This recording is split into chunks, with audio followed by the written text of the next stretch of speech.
नेपाल के head coach Stuart law को नेपाल में आए हुए कुछ 10-12 दिन हुए। कोर कैंप का पार्ट रह चुके, सेशंस फेज 1 और फेज 2 में हुए और उसके बाद बहुत सारे नेपाल फैंस जो हैं वो इस चीज का इंतजार कर रहे थे कि यार एक ऑजी मेंटालिटी वाला बंदा, एक वैसा बंदा जो वेरियस टीम्स को कोच कर चुका है और अब आकर के कुछ 10-12 दिन नेपाल में गुजार चुका है, टीम को क्लोजली ऑब्जर्व कर चुका है, तो एक ऑजी मेंटालिटी वाला बंदा नेपाल क्रिकेट को किस तरह से देख रहा है और इतने दिनों में क्या कुछ पॉजिटिव्स उसको दिखा है, क्या कुछ नेगेटिव्स उसको दिखा, और पूरी डिटेल नेपाल क्रिकेट के बारे में। और बहुत अच्छा हुआ कि कैन ने यह इंटरव्यू होल्ड कराया जिससे क्लैरिटी मिल गई कि वो किस तरह से नेपाल क्रिकेट को देख रहे हैं। और जो कुछ बहुत इंटरेस्टिंग बातें उन्होंने कही वो आपको जरूर सुननी चाहिए। उसके बाद आपको सिर्फ स्टुअर्ट लॉ के एंगल को नहीं बल्कि आपको नेपाल क्रिकेट के स्टेटस को भी समझना पड़ेगा और नेपाल क्रिकेट को स्टुअर्ट लॉ किस तरह से देखते हैं और कहां तक ले जाने के लिए क्या क्या नीडेड चेंजेस हैं उसके बारे में उन्होंने बात की है।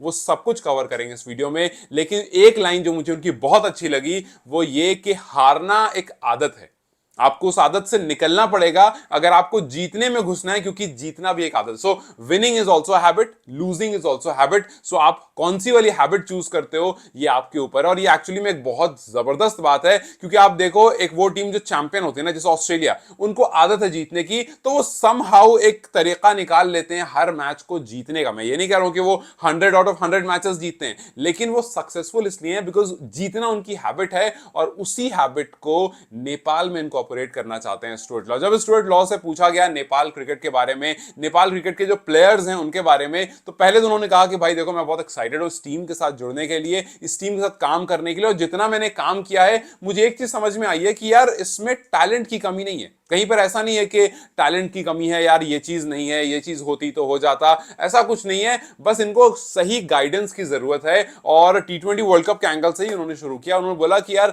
टी20 में जैसे अक्सर होता है कि आपको प्लेयर्स को ना रोल डिफाइन करने पड़ते हैं। आपको याद होगा हमने इस बारे में काफी बार बात की है कि यार एक प्लेयर का एक रोल होता है, कुशल पटेल का एक रोल होता है, आप उनको उनका रोल बता दो। अभी कुछ दिन पहले उनका जो इंटरव्यू आया था बॉलिंग और बैटिंग वाली बात पर, वहां पर भी इसी बारे में मैंने डिस्कस किया था कि यार रोल स्पेसिफिक होना चाहिए। आज स्टुअर्ट लॉ ने यही कहा कि एक रोल होता है हर प्लेयर का, और मेरा सबसे पहला काम यही है कि मैं प्लेयर्स को उनके रोल बता दूं, उनके रोल स्पेसिफिक कर दूं कि भाई तुम्हारा काम यह है, सो दैट वो प्रैक्टिस उसी हिसाब से कर पाए। चाहे वो सोमपाल कामी हो, चाहे वो करण केसी हो, चाहे वो दीपेंद्र सिंह आयरी हो, इन सबको इनके रोल्स अगर पता होंगे तो फिर टीम को दिक्कत नहीं होगी। भाई ओपनर्स को पता है कि उसको करना क्या है, अगर उसको पता ही नहीं, उसको बस ये पता है कि भाई मुझे जाना है, मुझे लंबा खेलना है, मुझे कोशिश ये करनी है कि मैं आउट ना हूं, तो वो अपने हिसाब से खेलेगा। लेकिन अगर उसको पता होगा कि भाई तुम्हारा रोल जो है वो शुरू के 10 ओवर में, अगर तुम उसके बाद कंटिन्यू करते हो तो तुम इस तरह से कंटिन्यू करोगे। अगर तुम्हें 10 ओवर, जैसे आप देखो रोहित शर्मा भी ओपन करते हैं और साई सुदर्शन भी ओपन करते हैं, दोनों के रोल्स अलग अलग बताए गए, दोनों के क्रिकेट स्टाइल अलग अलग है, सो दोनों दो तरह से ओपन करते हैं, लेकिन दोनों को सक्सेस मिलता है। सो यही बात है कि आपको एक प्लेयर को उसका रोल समझाना पड़ेगा। तो सबसे पहले उन्होंने उनके रोल्स के बारे में बात की कि मुझे सबसे पहली चीज जो करनी है वो प्लेयर्स को उनके रोल्स के बारे में बताना है। और फिर उसके बाद उनसे पूछा गया कि क्यों नेपाल स्ट्रगल कर रहा है, फिर मतलब आपके हिसाब से क्या एग्जैक्ट रीजन है जो स्ट्रगल कर रहा है। तो उन्होंने कहा कि देखिए यहां पर प्रॉब्लम सबसे बड़ी क्या है कि लैक ऑफ टैलेंट बिल्कुल नहीं है, मतलब टैलेंट बहुत है, टैलेंट एकदम भरपूर है, लेकिन कुछ एरियाज हैं जैसे मेंटल टफनेस, गेम अवेयरनेस, इन चीजों पर काम करने की जरूरत है।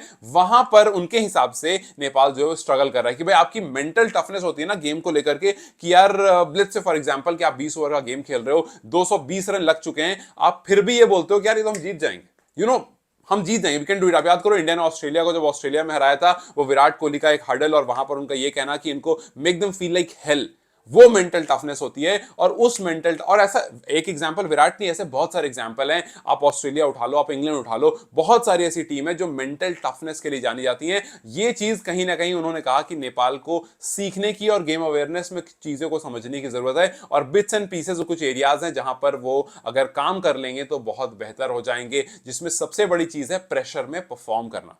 प्रेशर में एक टीम अगर परफॉर्म करती है तो आप देखोगे, फिर मैं वहीं जाऊंगा नेपाल वर्सेस साउथ अफ्रीका वाले गेम में। मैं काफी बार इसका एग्जांपल देता हूं कि जब जब नेपाल और साउथ अफ्रीका वाले गेम की बात आएगी, आपको वो संदीप वाला छोटा सा बाइट याद रखना चाहिए कि संदीप ने कहा कि अब टीम का माहौल ऐसा है कि हमें लगता है हम किसी को भी हरा सकते हैं। ये होता है प्रेशर में परफॉर्म करने का। आप सोचो वो मैच हार गए थे, लेकिन फिर भी आपके अंदर वो मेंटल टफनेस आ गई थी कि भाई हम किसी को भी हरा सकते हैं, बिकॉज आपकी टीम ने प्रेशर में परफॉर्म किया था। हाँ, वो 1 रन 2 रन से पीछे जरूर रह गए, वो 1 रन 2 रन से हार जरूर गए, बट आपको ये पता था कि यार वो तो इंच वाली बात थी ना, अगर बैट ड्रैग हो जाता तो मैच टाई हो जाता, अगर ऐसा अगर वो बॉल क्लिक हो जाती बिकॉज आप क्लोज पहुंच गए थे, अगर वो शॉट ही मिस ना होता, टॉपेज लग के पीछे चौका चला जाता या फुल बैट शॉट लग के पुल लग के छक्का चला जाता तो मैच तो खत्म हो जाता ना। सो 19-20 की बात थी, बाकी आपने कवर कर लिया था। सो वही बात है सारी के प्रेशर में परफॉर्म करना बहुत जरूरी है, और जब एक खिलाड़ी प्रेशर में परफॉर्म करता है वहां से वो बड़ा होता है, उस चीज पर फिलहाल काम करने की जरूरत है नेपाल क्रिकेट को,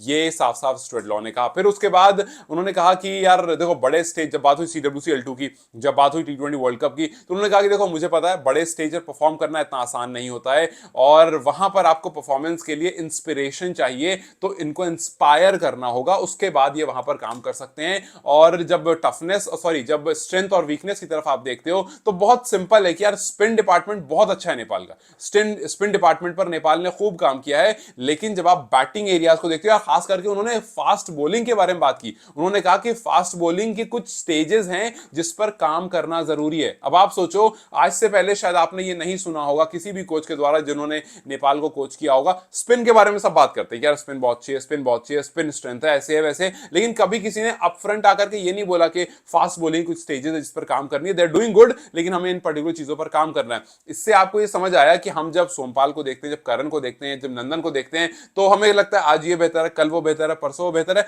लेकिन एक इंसान जो वहां खड़ा होकर के उनकी बॉल बाय बॉल देख रहा है, उसको ये चीज समझ में आ रही है कि यार स्पिन में तो टीम बहुत अच्छी है, लेकिन अगर जितनी अच्छी स्पिन में फास्ट बॉलिंग में भी उतनी अच्छी हो जाएगी तो टीम में काफी इंप्रूवमेंट आ जाएगा। और ये बात उन्होंने मेंशन की कि भैया एक चीज है कि आपको फास्ट बॉलिंग पर थोड़ा सा डिफरेंट स्टेजेस पर काम करना है, और दूसरा ये है कि बैटिंग की जो इनकंसिस्टेंसी है उस पर काम करना है, कि आप भाई किस तरह से कहां पर आज एक सेंचुरी लगाई तो कैसे आप अगले मैच में भी शतक लगा सकते हो, उसके अगले में भी लगा सकते हो। एक टफनेस होती है कि भैया मैंने पहले में किया है, मैं दूसरे में भी कर सकता हूं, मैं तीसरे में भी कर सकता हूं, मैं चौथे में भी कर सकता हूं। आप एग्जांपल ले लो 2019 वर्ल्ड कप, रोहित शर्मा भाई जिस जिस तरह से वो खेल रहे थे, बैक टू बैक सेंचुरीज लगा करके, वो एक क्रेजी टूर्नामेंट था, और मुझे याद नहीं मैंने किसी बंदे का इस तरह का टूर्नामेंट देखा हो कि बैक टू बैक शतक लग रहे हैं, कि भैया आप 3 4 5 शतक एक ही टूर्नामेंट में लगा दे रहे हो, इस तरह हमेशा नहीं होता है। सो ये एक चीज है कि आपको अपने ऊपर बिलीव होता है। दूसरी तरफ आप अगर और आप हो सकता है आप सोचो कि यार मैं इंडियन क्रिकेट का इतना एग्जाम्पल क्यों दे रहा हूं, मैं इंडियन क्रिकेट का एग्जाम्पल ज्यादा इसलिए दे रहा हूं बिकॉज उससे रिलेट कर पाते हैं। अगर मैं आपको ऑस्ट्रेलियन क्रिकेट का एग्जाम्पल दूंगा तो मुझे लगता है आप में से बहुत सारे लोग उतना रिलेट नहीं कर पाएंगे,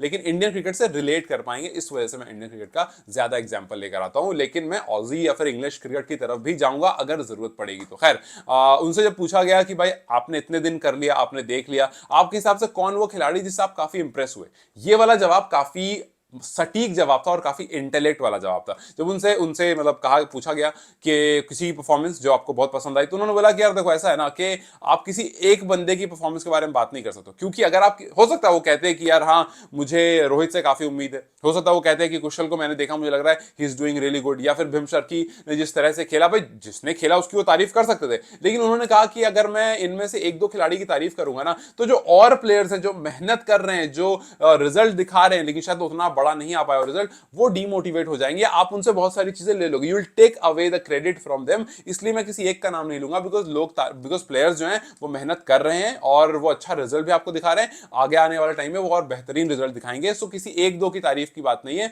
बात यह है कि यहां पर टैलेंट भरपूर है, बस उसको सही डायरेक्शन की जरूरत है, एक अलग माइंडसेट की जरूरत है, थोड़ा सा माइंडसेट चेंज करने की जरूरत है, थोड़ा सा गेम प्लान चेंज करने की जरूरत है, जो गेम के टुवर्ड्स एटीट्यूड है उनका वो थोड़ा चेंज करने की जरूरत है। अगर ये आप चेंज कर दोगे तो काफी सक्सेस आ सकता है इस टीम में। अब इस चीज में आप इस पूरे इंटरव्यू में ना एक चीज बहुत कॉमन सुनोगे कि he is talking about a lot of changes.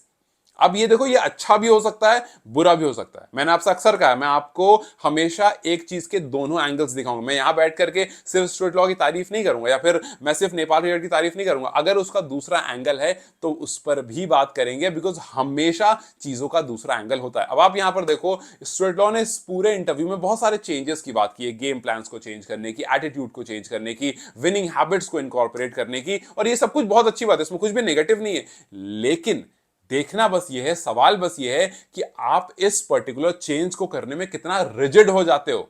Greg Chappell वाला एग्जांपल आ जाएगा। अगर आप बहुत रिजिड हो जाओगे, अगर आप एक टीम को ऑस्ट्रेलिया बनाने चले जाओगे, तो हो सकता है उनकी अपनी स्ट्रेंथ जो है उस पर कहीं 19-20 हो जाए। I don't want that, but just telling you कि ये जो चेंजेस की बात हो रही है ये कितने रैपिड हो रहे हैं और कितने ज्यादा फोर्सफुली हो रहे हैं। अगर बहुत ज्यादा फोर्सफुली हो रहे हैं तो इसका पॉजिटिव असर आए तो बहुत अच्छा होगा। वी जस्ट होप इसका कोई नेगेटिव असर ना आए। उनसे जब CWC L2 के बारे में पूछा गया तो उन्होंने कुछ चीजें बहुत क्लियर करी।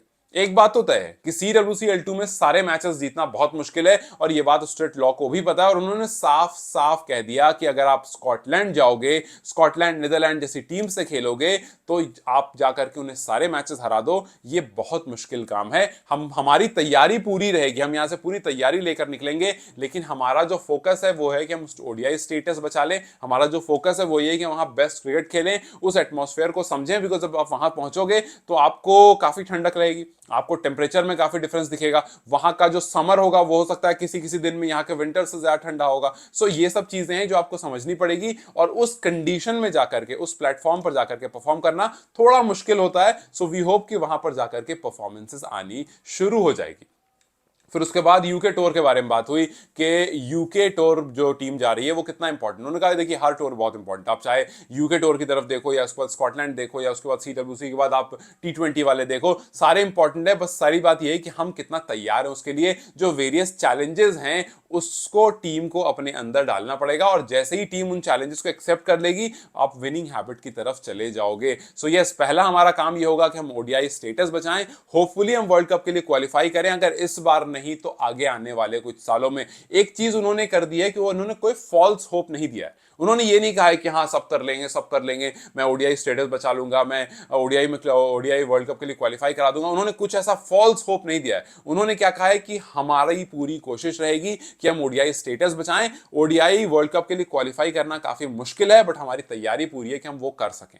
सो उन्होंने फॉल्स होप कुछ नहीं दिया, बिकॉज होता क्या काफी बार अगर आप नहीं क्वालिफाई कर पाते हो फिर उसके बाद आकर के सब एक लाइन से शुरू हो जाएंगे, भाई देखो इन्होंने ऐसा कहा था ये नहीं किया, इन्होंने वैसा कहा था ये नहीं किया। ही इज मेकिंग श्योर कि अब 10 दिन हुए, मैं अभी 10 दिन में एक टीम को लेकर के कोई फॉल्स होप नहीं दूंगा। हाँ, मैं जब इसको 3 महीने 4 महीने 5 महीने ट्रेन कर लूंगा तो सबकी पॉजिटिव निगेटिव क्लोजली देख लूंगा और उस पर काम करके फिर आगे कुछ श्योर बता सकता हूं कि भैया क्या हो सकता है और क्या नहीं हो सकता है। खैर, इस पूरे इंटरव्यू में उन्होंने नेपाल फैंस के बारे में बात की और उससे भी वो काफी खुश दिखे। उन्होंने कहा कि मैं वहां पर था जहां पर नेपाल ने यूएसए को 3-0 हराया था T20 सीरीज में, और जिस तरह से उनके फैंस उनको सपोर्ट करते हैं ये होम गेम बन जाता है। वर्ल्ड कप में हमने देखा था होम गेम बन जाता है, इतना भीड़ आती है। सो उम्मीद करेंगे कि CWC L2 में भी उतनी ही भीड़ आए। अब अगर लोग वहां रहते हैं नेपाल के तो वो आए बड़े नंबर्स में, अगर वो ट्रैवल करके जाते हैं तो कोशिश करें कि पहुंच पाए। सो ये सब चीजें हैं कि जिस तरह से वो नेपाल क्रिकेट को देख रहे हैं, जिस तरह से वो नेपाल फैंस को देख रहे हैं, ही इज एक्साइटेड, क्योंकि वो कह रहे थे कि यार काफी पैशनेट हैं, गेम नॉलेज बहुत अच्छी है नेपाल फैंस की और हमेशा टीम के साथ खड़े रहते हैं।